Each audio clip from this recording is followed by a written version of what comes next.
¿Hay un responsable aquí? El director de Recursos Humanos.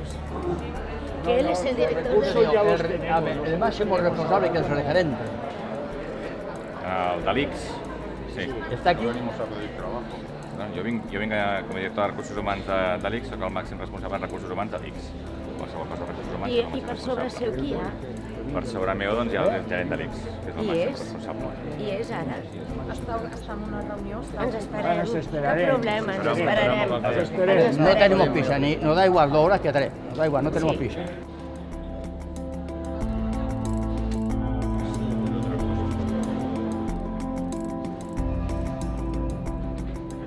Si voleu pujar 3 o 4 persones Sí.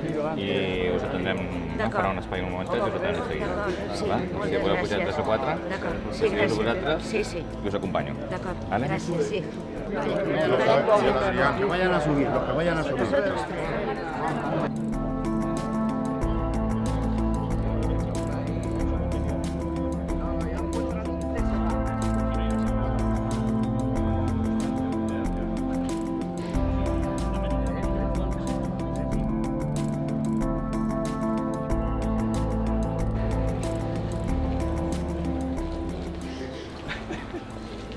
Nada, tipo. Nada, ¿eh?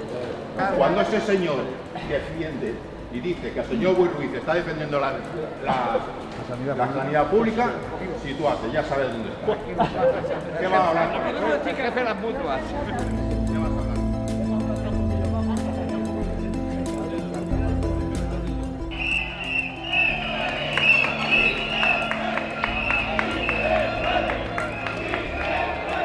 Os explico el tema por la vía rápida. Cuando ese señor que nos ha recibido dice que Boi Ruiz está defendiendo la salud pública, os podéis hacer una idea de cómo ha ido la conversación. Eso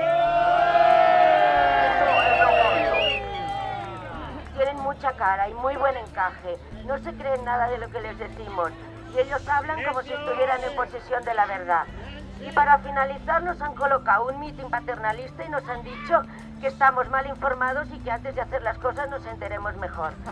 ¡Que se vayan a la mierda! Nos hemos levantado y yo ya le he dicho, no nos merecemos ese mitin paternalista, por tanto nos vamos. Y nos hemos ido, o sea que mucho encaje, que es lo que tiene esta gente, nada más. ¡Corruptos a prisión! ¡Corruptos a prisión! ¡Corruptos a prisión! ¡Estos cabrones son unos ladrones! ¡Estos cabrones son unos ladrones! ¡Corruptos a prisión! ¡Corruptos a prisión! ¡Corruptos a prisión! ¡Corruptos a prisión! ¡Corruptos a prisión! ¡Corruptos a prisión! ¡Corruptos a prisión! ¡Corruptos a prisión! ¡Corruptos a prisión!